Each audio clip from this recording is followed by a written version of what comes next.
السلام علیکم دوستو، ثاقب حران کا سلام قبول کریں۔ امید ہے آپ سب ٹھیک ہوں گے۔ اللہ پاک آپ کو صحت و تندرستی کے ساتھ رکھے۔ میں اصل میں نکلا تھا جدہ سے ریاض کے لیے ایک ہفتہ کی چھٹیاں اپنی فیملی کے ساتھ گزارنے کے بعد۔ اصل میں بہت زیادہ تھکا ہوا تھا اور اکیلا بھی تھا، کیونکہ بچے اور فیملی جدہ میں ہوتے ہیں اور میں ریاض میں کچھ نیچر آف جاب ایسی ہو گئی ہے کہ کبھی ایک شہر، کبھی دوسرے شہر، کبھی ڈگر، کبھی تیسری جگہ پہ، تو بہت مشکل ہوتا ہے فیملی کو ساتھ موو کرنا، ساتھ رکھنا۔ تو ان کو یہاں جدہ میں ہی اسٹے کروایا ہوا ہے اور بس خود کبھی کام کے سلسلے میں کہاں جانا پڑتا ہے، کبھی کہاں جانا پڑتا ہے۔ ایک وقت تھا کہ کچھ فیملی ممبرز اور دوست احباب ریاض میں رہتے تھے، تو وہ کبھی کبھی کہتے تھے کہ جی آپ ریاض کا چکر لگائیں، ملاقات ہوگی، آپ کو ریاض دکھائیں گے۔ تو اس وقت میرے کمنٹس یہ ہوتے تھے کہ ریاض تو بہت دور ہے، کیونکہ جدہ سے ریاض تقریباً 1000 کلومیٹر ہے اور تقریباً 11 گھنٹے اس طریقے سے لگتے ہیں۔ تو اس وقت میرے ریسپانس یہ ہوتا تھا کہ بہت مشکل ہے اتنا لمبا سفر کرنا اور پورا دن سفر کرنا۔ تو آج یہ وقت ہے کہ میں مہینے میں فیملی سے ملاقات کے لیے جاتا بھی ہوں اور آتا بھی ہوں۔ تو وہ جو پہلی ویڈیو میں نے ذکر کیا تھا کہ زندگی کے بہت سارے پرت دن بدن کھلتے جاتے ہیں، چیزیں زندگی بدلتی رہتی ہے وقت اور حالات کے ساتھ، تو آپ کو اپنے آپ کو ایڈجسٹ کرنا پڑتا ہے ان حالات کے ساتھ کہ آپ رونے دھونے سے بہتر ہے کہ اپنے آپ کو ایڈجسٹ کر لیا جائے۔ تو کچھ ایسی ہی زندگی گزر رہی ہے یہاں پہ، بٹ الحمدللہ بہت اچھی ہے، بہت ہی اچھی ہے۔ اللہ تعالیٰ اپنا کرم کرے آگے بھی، اور خیر خوشی ہو، خیر کا جانا ہو اور خیر کا آنا ہو۔ تو میں نے کہا کہ کچھ آپ سے باتیں کر لی جائیں، اس سینس میں کہ کچھ میں بھی ریلیکس ہو جاؤں گا، کچھ آپ کی دعائیں مل جائیں گی کہ خیر سے یہ سفر کٹ جائے گا۔ بعض اوقات ہم جو چیزیں سوچتے ہیں، جو چیزیں کرتے ہیں، قدرت کو کچھ اور منظور ہوتا ہے۔ میں جب قسمت سے یہاں سعودی عربیہ آیا تو میں 2 سال تقریباً کچھ ایک کمپنی میں کام کر رہا تھا، انڈائریکٹلی سعودی الیکٹرسٹی کمپنی میں۔ تو 2 سال کے بعد مجھے سعودی الیکٹرسٹی کمپنی کی مینجمنٹ نے شارٹ لسٹ کر کے ڈائریکٹ سعودی الیکٹرسٹی کمپنی کی آفر کی کہ ہم آپ کو ڈائریکٹ امپلائی لینا چاہتے ہیں۔ تو یہ میرے لیے ایک گولڈن مومنٹ تھا اور میری ایک خواہش بھی تھی، کیونکہ میں ہمیشہ سے یہی دعا کر رہا ہوتا تھا کہ یا اللہ کوئی ایسا ترتیب بنا دو کہ میں سعودی الیکٹرسٹی کمپنی کا ڈائریکٹ امپلائی بن جاؤں۔ تو اس وقت یہاں پہ سعودیائزیشن کا وہ تھا، کچھ دوستوں سے باتیں کی تو ان کے ریسپانس یہی ہوتا تھا کہ اب تو سعودیائزیشن ہے اور موسٹلی گورنمنٹ ڈپارٹمنٹس میں گورنمنٹ کی طرف سے انسٹرکشنز ہیں کہ ایکسپیٹریٹ نہیں ہونے چاہیے۔ اور قسمت سے جب میرا رپلائی ان کو یہ ہوتا تھا کہ جب قدرت کچھ کرتی ہے تو اس کے لیے کوئی بھی رولز ریگولیشنز جو انسان کے بنائے ہوتے ہیں وہ میٹر نہیں کرتے۔ تو خیر وہ بھی ہنستے تھے کہ یہ کیا کر رہا ہے، اور میں اپنی طرف سے اللہ تعالیٰ سے حرم میں جا کے یہ دعا کرتا تھا، یا اللہ تم ہی کوئی غیب کے اسباب پیدا کر دو۔ تو خدا کا کرنا ایسے ہوا کہ 2 سال کے بعد ایک عجوبہ کام ہوا کہ سعودی الیکٹرسٹی کمپنی کی جو میری ڈائریکٹ مینجمنٹ تھی انہوں نے مجھے شارٹ لسٹ کیا اور مجھے جاب کی آفر کی۔ تو وہ کیا ایک محاورہ ہے کہ مرتا کیا نہ کرتا، نہیں یہاں پہ یہ نہیں فٹ ہوتی، لیکن مطلب ہے دل کی خواہش پوری ہونے لگی۔ تو میں نے کہا کہ جی میں کرنا چاہتا ہوں۔ تو اس وقت کے میرے جو مینیجر تھے، اللہ تعالیٰ ان کو خوش رکھے، بہت ہی نائس پرسن ہے، بہت ہی نائس پرسن ہے۔ تو مجھے انہوں نے کہا کہ آپ ایسے کر لیں، استخارہ کر لیں۔ تو اگر آپ کو استخارہ اچھا آئے، ان دنوں میں تقریباً پاکستان جانے والا تھا، یہ کوئی تقریباً 2012-13 کی بات ہے، تو پاکستان چھٹیوں پہ جا رہا تھا، تو میں پاکستان آ کے میں نے استخارہ کرے، تو وہ ٹھیک آ گیا، واپس میں چلا گیا جب چھٹی پہ سے واپس، تو میں نے اپنے مینیجر سے کہا کہ جی وہ استخارہ میں نے کیا تھا وہ ٹھیک آیا ہے اور میں جاب کرنا چاہتا ہوں۔ تو یہاں پہ بیسیکلی ایکسپیٹریٹ کو اتنا اچھا یعنی اسکیل یا گریڈ نہیں آفر کیا جاتا، تو انہوں نے مجھے یہ بھی کہا کہ اپنے جو ایکسپیٹریٹ کولیگس ہیں ان سے معلومات کر لیں، اگر آپ کو پھر بھی ویلنگ ہو تو آپ آ سکتے ہیں۔ تو میں نے کہا کہ جب استخارہ کر لیا ہے اور اس میں اللہ کی مرضی ہے تو کسی سے مشورہ کرنا نہ کرنا کوئی ضروری نہیں ہے۔ تو میں نے اللہ کا نام لے کے اس میں اپنے ڈاکومنٹس جمع کروا دیے، تو تقریباً 1 مہینے 1.5 کے بعد ان کی طرف سے یہ اپروول آ گئی کہ ہم نے آپ کی اپروول لے لی ہے۔ لیکن یہاں پہ ایک سسٹم یہ ہوتا ہے کہ جب آپ کسی پریویس کمپنی میں ہوتے ہیں without their willingness or their approval you cannot make transfer to any other new company۔ تو میرے لیے یہ بہت بڑا ایشو تھا کہ کیسے ہوگا کہ میں ایک کمپنی سے دوسری کمپنی یہاں رہتے ہوئے۔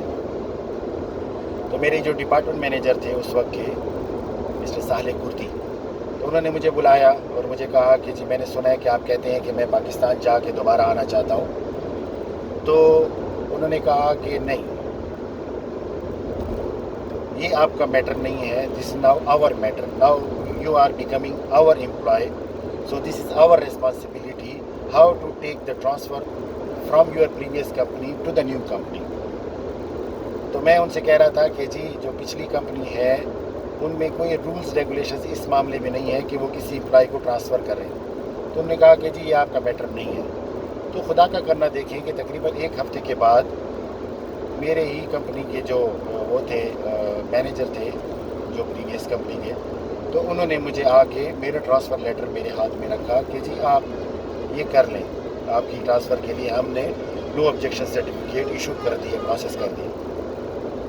تو میں قدرت کی ان چیزوں کو بدلتے ہوئے دیکھ رہا تھا کہ یہ کیا چیز ہے۔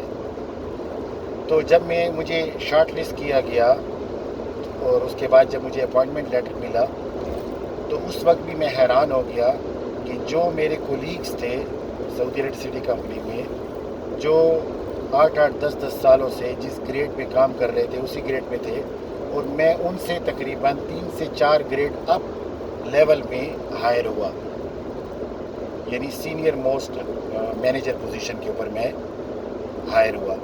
تو سب کو حیرانگی تھی۔ تو میرے جو امیجیٹ باس تھا اس نے مجھے فوری طور پہ کہا کہ کچھ ہے جو آپ کے پیچھے آپ کو فالو کر رہی ہے، یعنی کسی کی دعا۔ تو اللہ تعالیٰ میرے والد صاحب کو جنت الفردوس عطا کرے، اس ٹائم ابو بھی تھے اور میری والدہ تھی، وہ بھی الحمدللہ ابھی اللہ پاک ان کو حیات رکھے، ان کو تندرست و صحت کے ساتھ رکھے۔ تو میں نے اپنے مینیجر سے کہا کہ یہ ان کی دعائیں ہیں جو میرے لیے راستہ کھول رہی ہیں۔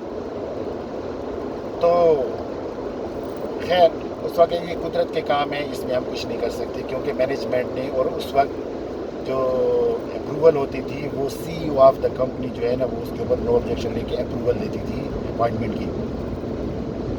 تو یہ سفر میرا سعودی الیکٹرسٹی کمپنی میں جس میں میری ریٹائرمنٹ تھی 2032 میں، تو میں یہ سوچ رہا تھا کہ جی 2032 میں بس ریٹائرمنٹ لے کے پاکستان واپس چلیں گے، لیکن قدرت کو کچھ اور منظور تھا کہ 2019 میں تقریباً یہ آیا کہ جی مزید یہاں پہ پروجیکٹس ہمارے پاس نہیں ہیں، لہٰذا آپ کو ہم مزید اپنے ساتھ کنٹینیو نہیں رکھ سکیں گے۔ خیر الحمدللہ اس ٹائم میں نے میگا پروجیکٹس جو ملینز آف ریال کے تھے اس 5-6 سال کے ڈیوریشن میں کمپلیٹ کیے، الحمدللہ سکسیزفلی کمپلیٹ کیے اور اچھے طریقے سے کیے۔ تقریباً 6 پروجیکٹس میرے پاس تھے اور اللہ تعالیٰ نے کامیابی دی اس میں بھی۔ تو کام ختم ہونے کی وجہ سے انہوں نے مزید کہا کہ جی اب آپ کو مزید کنٹینیو نہیں کر سکیں گے آپ۔ تو خیر وہ ایک بجلی سی تھی میرے اوپر کہ جی اب نیکسٹ کیا ہوگا، کیا پاکستان جانا پڑے گا یا یہاں رہنا پڑے گا. تو خیر مختلف کوشش کی، مختلف کمپنی کی. وہاں پہ میں نے ریئلائز کیا کہ people always stand with the success. تو جب میں جاب میں تھا تو موسٹلی کنٹریکٹرز کی جو ٹاپ مینجمنٹ تھی وہ میٹنگز کے لیے آتی تھی، میٹنگ کا ٹائم لیتی تھی. تو انہوں نے کہا کہ جی آپ پریشان نہ ہو، جب آپ کو جاب یہاں سے ختم ہوگی we will welcome you, our company doors are open for you. So میں بڑا پر امید تھا کہ نو پرابلم، میں نے ان کے ساتھ کام کیا تو یہ مجھے یعنی سلیکشن کر لیں گے.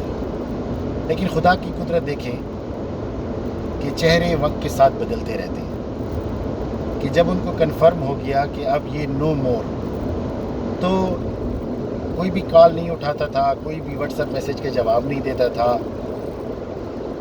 تو مجھے وہ وقت وابڈا کا یاد آ گیا کہ جب میں وابڈا میں تھا تو شروع میں کسی کو نہیں پتہ تھا کہ میں وابڈا میں ابھی نہیں ہوں، نہیں جانا چاہتا، کیونکہ میں حرام نہیں پسند کرتا تھا شروع سے. لیکن وابڈا کا کچھ سسٹم ایسے تھا، لینا دینا، رشوت، یہ چیزیں، تو میں اس سسٹم میں کمفرٹیبل نہیں تھا. حالانکہ 13 سال میں نے اس میں جاب کی اور الحمدللہ ابھی ایس یو لیول کی میری پروموشن ہو چکی تھی، جاب آرڈر بھی مجھے مل گیا تھا مردان میں پوسٹنگ کا. لیکن میں اس چیز کا حصہ نہیں بننا چاہتا تھا. حالانکہ وابڈا میں میرا کام یا میری جاب اپوائنٹمنٹ میرا ڈریم تھا، کیونکہ میں نے اپنے والد صاحب کو دیکھا تھا. لیکن جب لوگوں کو میں نے وہاں دیکھا کہ جب ان کو کنفرم ہو گیا کہ ثاقب واپس نہیں آئے گا، تو لوگوں کے چہرے اس وقت بھی اسی طرح بدلے تھے کہ اب یہ میرے فائدے نقصان کا نہیں ہے تو چھوڑو. تو اسی طرح جب یہاں پہ یہ وقت آیا تو بھی اسی طرح ہوا. تو مجھے ایک یوزڈ تھا کہ یار یہ ایسے ہوتا ہی ہے دنیا میں. خیر اس کے بعد مختلف رات کی تقریباً کچھ عرصے کے بعد جب مجھے کنفرم ہو گیا کہ اب مجھے واپس پاکستان جانا پڑے گا اور کوئی کمپنی مجھے جاب آفر نہیں دے رہی، تو رات کے تقریباً 11 بجے مجھے ایک کال آئی ان نون نمبر سے. تو میں نے کال ریسیو کی تو انہوں نے مجھے کہا کہ جی ہم آپ سے ملاقات کرنا چاہتے ہیں. ایک سعودی تھا. تو میں نے کہا کس سلسلے میں آپ مجھ سے بات کرنا چاہتے ہیں، کیوں ملنا چاہتے ہیں؟ اس نے کہا جی بس آپ سے ملاقات کرنی ہے، اگر if you are available tomorrow just come to our office at 3 o'clock. تو میں نے کہا ٹھیک ہے جی میں آ جاؤں گا. تو تقریباً 3 بجے میں ادھر گیا. تو وہاں پہ جو اب میرے یہاں پہ مطلب ہے کہ سعودی بیٹھا ہوا تھا میٹنگ روم میں بڑے سے. تو انہوں نے کہا کہ جی ہم آپ کو اپنی کمپنی میں ہائر کرنا چاہتے ہیں. میں اس کمپنی کو اور اس کی مینجمنٹ کو کسی کو نہیں جانتا تھا کہ اس کے ساتھ میں نے کام نہیں کیا. تو میرا پہلا سوال ان کو تھا کہ آپ کو کس نے بتایا میرے بارے میں؟ تو میں نے کہا کہ جی ان کے مجھے ابھی بھی وہ ورڈنگز یاد ہے جب انہوں نے کہا کہ you are like a star and star does not need any, we can say, the recommendation or the approval or the anything. The star is star. Okay. Anyhow, that was the surprising comments from that Saudi guy who is now my manager and he is also the owner of the company. تو انہوں نے پہلے کہا کہ جی no doubt کہ ہمارے پاس کوئی project نہیں ہے، ہمارے پاس کوئی کام نہیں ہے، لیکن ہم آپ کو ہائر کرنا چاہتے ہیں. تو میں نے ان سے کہا کہ جی میں کیا ہیلپ کر سکوں گا آپ کا؟ انہوں نے کہا جی ہم اپنی کمپنی کو ری بلڈ کرنا چاہتے ہیں. تو میں نے کہا کہ جی میں کوئی بھی ڈیسیژن استخارہ کرنے سے پہلے نہیں کرتا، تو مجھے وقت دیں تقریباً 6-7 دن کا کہ میں استخارہ کر لوں، جو اللہ کی مرضی ہوگی وہ میں کروں گا. تو میں نے استخارہ کیا. استخارے میں الحمدللہ آ گیا کہ آپ جائیں اس کمپنی میں. تو اس کمپنی کے بہت سارے کولیگز، دوست جو تھے، انہوں نے مجھ سے رابطہ کیا کہ یہ جو کمپنی ہے اٹس اے ڈراؤننگ شپ، یہ ڈراؤن ہو رہا ہے، یہ ڈوب رہا ہے، اس میں کچھ نہیں ہے، یہ just like you are making suicide.